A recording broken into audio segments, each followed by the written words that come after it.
আজ হলো 6 জুলাই 2026। আজকের দিনে তৈরি হওয়া গুরুত্বপূর্ণ লেটেস্ট আপডেট কারেন্ট অ্যাফেয়ার্সগুলি আমরা এই ভিডিওতে ডিসকাস করব, যা আইসিডিএস, পঞ্চায়েত এবং অন্যান্য চাকরি পরীক্ষার জন্য কিন্তু খুব গুরুত্বপূর্ণ। প্রথম প্রশ্ন, আন্তর্জাতিক ক্রিকেটে অভিষেক হওয়া ভারতের কনিষ্ঠতম ক্রিকেটার কে হয়েছেন? ভারতের একদম কনিষ্ঠতম ক্রিকেটার হিসাবে কে হয়েছেন? এটি উত্তর হবে অপশন বি, বৈভব সূর্যবংশী। কি বললাম? বৈভব সূর্যবংশী সবচেয়ে কনিষ্ঠতম আন্তর্জাতিক অভিষেক ক্রিকেট হয়েছেন। বয়স মাত্র 15 বছর 99 দিন তার। তিনি সচিন টেন্ডুলকারের 16 বছর 205 দিনের পুরনো রেকর্ড ভেঙে দিয়েছেন। ইংল্যান্ডের বিরুদ্ধে এই ঐতিহাসিক অভিষেক ম্যাচটি খেলেন তিনি বিহারের বাসিন্দা। নেক্সট প্রশ্ন, সম্প্রতি পেরুর 10ম রাষ্ট্রপতি হিসাবে কে নির্বাচিত হয়েছেন? উত্তর হবে অপশন বি, কেইকো ফুজিমোরি। পেরুর রাষ্ট্রপতি 10 নম্বর রাষ্ট্রপতি কি? Keiko Fujimori. পেরুর রাজধানীর নাম হলো লিমা, মনে যেন থাকে। পেরুর সরকারি মুদ্রা হলো পেরুভিয়ান সোল। এটি দক্ষিণ আমেরিকা মহাদেশের একটি দেশ। পেরু একটি দক্ষিণ আমেরিকা মহাদেশের দেশ। তারপরের প্রশ্ন নাম্বার 3, 2027 সাল থেকে আন্তর্জাতিক বুকার পুরস্কার এর নতুন নাম কি হবে? আন্তর্জাতিক বুকার পুরস্কার আমরা জানি, কিন্তু এই বুকার পুরস্কারের নাম কিন্তু চেঞ্জ হয়ে গেছে। 2027 সাল থেকে এটি হবে। কি নাম হবে? Booker man international Booker prize. কি নাম? Booker man international Booker prize, মানে অপশন সি। পুরস্কারের অর্থমূল্য দ্বিগুণ করে 1,00,000 ইউরো করা হয়েছে, প্রায় 1.28 কোটি টাকা। এর অর্থমূল্য লেখক ও অনুবাদকের মধ্যে 50-50 ভাগ করা হবে। নতুন স্পন্সর বুকম্যান ফিলান্থ্রপিক্স। নতুন স্পন্সর মানে এটি কে নাম করেছেন? এটি নতুনভাবে নাম করেছেন বুকম্যান ফিলান্থ্রপিস। নাম্বার 4, নারী ও শিশুদের অনলাইন নিরাপত্তা সুনিশ্চিত করতে কোন রাজ্য পুলিশ অপারেশন সুরক্ষিত চালু করেছে? উত্তর হবে গুজরাট সরকার। গুজরাট সরকার অপারেশন সুরক্ষিত চালু করেছে। এটি 1 থেকে 28 জুলাই পর্যন্ত চলবে। উদ্দেশ্য হলো কি সাইবার হুমকি, অনলাইন স্টকিং, আর্থিক জালিয়াতি থেকে নারী ও শিশুদের রক্ষা করার জন্য এটি তৈরি করা হয়েছে। তারপরের প্রশ্ন, 2026 16তম ভারত জাপান বার্ষিক শীর্ষ সম্মেলন কোথায় অনুষ্ঠিত হবে? জাপান আর আমাদের দেশের শীর্ষ সম্মেলন 2026 16তম কোথায় অনুষ্ঠিত হবে? নিউ দিল্লি বা নতুন দিল্লিতে অনুষ্ঠিত হবে। জাপানের প্রধানমন্ত্রী সানে তাকাইচি এই সম্মেলনে অংশ নিতে ভারত সফরে এসেছেন। উভয় দেশ নৌবাহিনীর জন্য ইউনিকর্ন বা ইউনিফাইড কমপ্লেক্স রেডিও অ্যান্টেনা যৌথভাবে তৈরি করার চুক্তি নিয়েছে। নেক্সট প্রশ্ন, বিশ্ব জুনোসিস দিবস প্রতি বছর কবে পালিত হয়? জুনোসিস মনে রাখবে, বিশ্ব জুনোসিস দিবস পালিত হয় 6 জুলাই, মানে আজকের দিনটি হলো কি বিশ্ব জুনোসিস দিবস। 1855 সালে লুই পাস্তর সফলভাবে রেবিস টিকা প্রয়োগ করেছিলেন। এই দিনটিকে স্মরণ করে জুনোসিস দিবস পালন করা হয়। জলাতঙ্ক রোগের টিকা আবিষ্কার করেছিলেন রেবিস, যাকে অ্যান্টি রেবিস ভ্যাকসিন আবিষ্কার করেছিলেন কে? লুই পাস্তর। কবে? 1885 সালে। এই দিনটিকে স্মরণ করেই এই জুনোসিস দিবস পালন করা হয় 6 জুলাই। উদ্দেশ্য প্রাণী থেকে মানুষদের মধ্যে ছড়ানো রোগ যেমন রেবিস, ইবোলা, কোভিড সম্পর্কে সচেতনতা বৃদ্ধি করাই এই দিবসের অন্যতম লক্ষ্য। তারপরের প্রশ্ন, মিশন আগমন মনে যেন থাকে, খুব গুরুত্বপূর্ণ। মিশন আগমন এর অধীনে উৎক্ষেপণ করা ভারতের প্রথম বেসরকারি অরবিটাল ক্লাস রকেটের নাম কি? Orbital class rocket. এটির উত্তর হবে বিক্রম-1। কি বললাম? Option A Vikram one. এই স্কাইরুট এরোস্পেস দ্বারা সম্পূর্ণ দেশীয় প্রযুক্তিতে এটি তৈরি করা হয়েছে। এই কার্বন কম্পোজিট স্ট্রাকচার এবং 3D প্রিন্টেড ইঞ্জিন দিয়ে তৈরি। শ্রীহরিকোটা থেকে এর উৎক্ষেপণ নির্ধারিত, মানে কোথা থেকে উৎক্ষেপণ করা হবে? শ্রীহরিকোটা থেকে। নেক্সট প্রশ্ন, ভারতের ইউপিআই পেমেন্ট সিস্টেম গ্রহণকারী বিশ্বের 10ম দেশ কোনটি? উত্তর হবে গ্রিস। আমাদের দেশের ইউপিআই ইউপিআই পেমেন্ট সিস্টেম গ্রহণকারী বিশ্বের দেশের নাম হলো কি? গ্রিস দেশ। এর ফলে দুই দেশের মধ্যে বাণিজ্য ও পর্যটন অনেকটাই বৃদ্ধি পাবে। ইউপিআই গ্রহণকারী আগের কিছু দেশ হলো Singapore, UAE, France, Mauritius, Nepal এবং ভুটান। যে সমস্ত দেশে ইউপিআই পেমেন্ট চলতো, কিন্তু এবার গ্রিস 10 নম্বর দেশ হিসাবে অন্তর্ভুক্ত হলো ইউপিআই, এবার ফোনপে।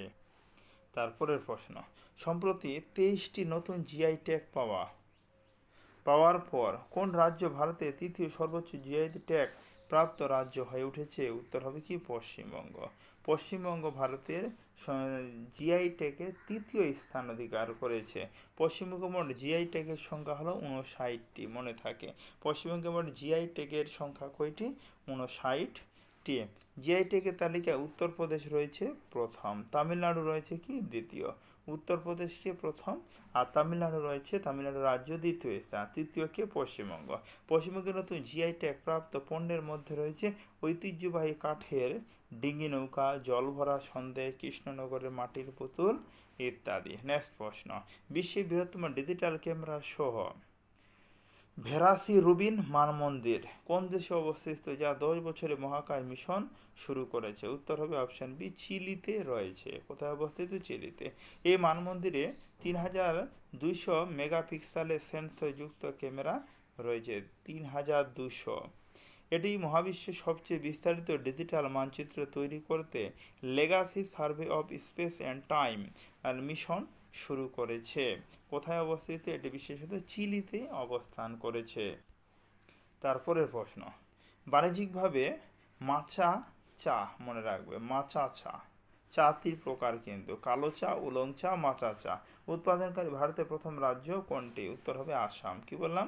প্রথমেই বললাম চা হলো 3 প্রকার, মানে মাচা চা, কালো চা, উলং চা। মাচা হলো জাপানের একটি বিশেষ ধরনের গ্রিন টি, পাতাগুলিকে মিহি পাউডার করে এটি তৈরি করা হয়। আসামের তিনসুকিয়া জেলায় প্রথম এর বাণিজ্যিক উৎপাদন শুরু করেছে মাচা চায়ের, যা গুয়াহাটি টি এক্সচেঞ্জ সেন্টারে 3000 টাকা প্রতি কেজি দরে বিক্রি হয়েছে। নাম্বার 12, মহিলাদের নিরাপত্তা সুনিশ্চিত করতে কোন রাজ্য সরকার দুর্গা সুরক্ষা স্কোয়াড চালু করেছে? পশ্চিমবঙ্গ। কালকের ভিডিওতে আমরা এটি আলোচনা করেছিলাম। সে রাজ্যের সমস্ত থানায় মহিলাদের জন্য 24/7 হেল্প ডেস্ক তৈরি করা হয়েছে। মহিলাদের বিরুদ্ধে অপরাধের জন্য জিরো টলারেন্স নীতি প্রয়োগ করে সহায়তা প্রদান করবে। নেক্সট প্রশ্ন,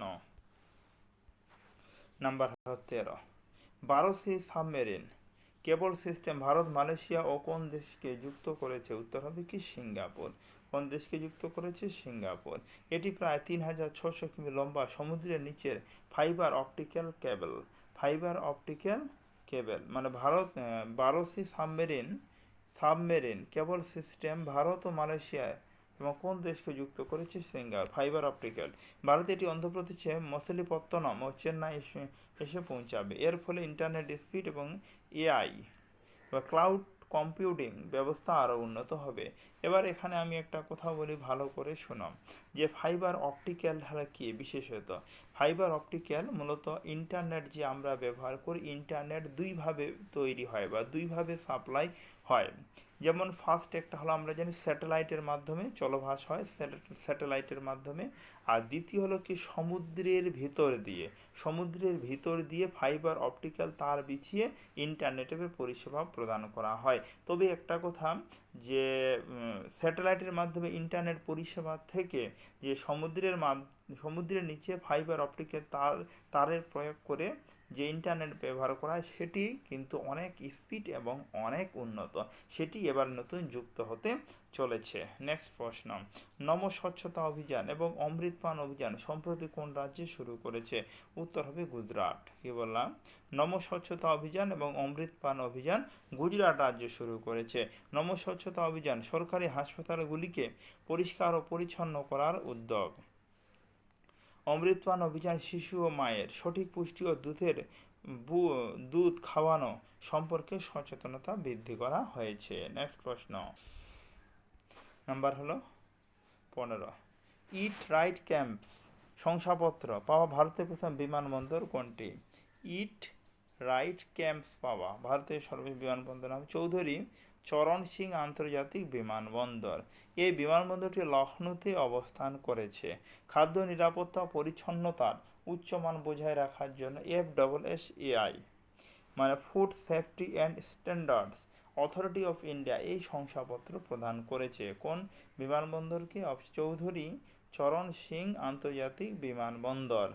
নেক্সট প্রশ্ন, ভারত মার্কিন দ্বিপাক্ষিক সম্পর্ক মজবুত করার জন্য কাকে গ্লোবাল লিডারশিপ অ্যাওয়ার্ড 2026 ভূষিত করেছে? এটি উত্তর হবে অপশন সি, সুনীল ভারতী মিত্তালকে ঘোষণা করা হয়েছে। ভারত আমেরিকার মধ্যে বাণিজ্য সম্পর্ক জোরদার করার অবদানের জন্য এই পুরস্কার দেওয়া হয়েছে। US India Majestic partnership forum এই সম্মানটি কিন্তু প্রদান করেছে। নাম্বার 17, কোন IIT DTRDO এর সহযোগিতায় ভারতে প্রথম দেশীয় কৌশলে এরোস্টেট, মনে রাখবে এরোস্টেট বা টেকনিক্যাল এরোস্টেট তৈরি করেছে? উত্তর IIT দিল্লি। কে তৈরি করেছে? IIT দিল্লি তৈরি করেছে। এরোস্টেট হলো এক বিশাল হিলিয়াম গ্যাস ভর্তি বেলুন সিস্টেম। এটি নজরদারির জন্য তৈরি, যা 20 কিমি পর্যন্ত ক্যামেরা বা সেন্সর বহন করতে সক্ষম। এটি অত্যন্ত কম খরচে তৈরি করা হয়েছে। তারপরে লাস্ট প্রশ্ন, ভারতীয় সেনাবাহিনীর 50তম উপপ্রধান হিসাবে কে দায়িত্ব গ্রহণ করলেন? উপপ্রধান হিসাবে 50তম আমরা আলোচনা করেছিলাম এর আগে, সন্দীপ জৈন। কে? সন্দীপ জৈন ভারতের 50তম উপপ্রধান হিসাবে দায়িত্ব গ্রহণ করলেন। তিনি 1 জুলাই 2026 থেকে এই দায়িত্ব গ্রহণ করেছেন। তিনি লেফটেন্যান্ট জেনারেল ধীরজ শেঠ এর স্থলাভিষিক্ত। এর আগে তাহলে কে ছিলেন? ধীরজ শেঠ ছিলেন, তার স্থলাভিষিক্ত হলেন সন্দীপ জৈন। তাহলে আজকে ছিল মোট 18টি একদম বাছাই করা লেটেস্ট আপডেট কারেন্ট অ্যাফেয়ার্স। এখনও যদি চ্যানেলটিকে সাবস্ক্রাইব না করে থাকো, চ্যানেলটিকে অবশ্যই সাবস্ক্রাইব করো, কারণ প্রতিদিনের লেটেস্ট আপডেট খবর আমি বা কারেন্ট অ্যাফেয়ার্স এই চ্যানেলে দিয়ে থাকি। তাহলে আজকে অবধি কথা হচ্ছে এরপরে ভিডিওতে।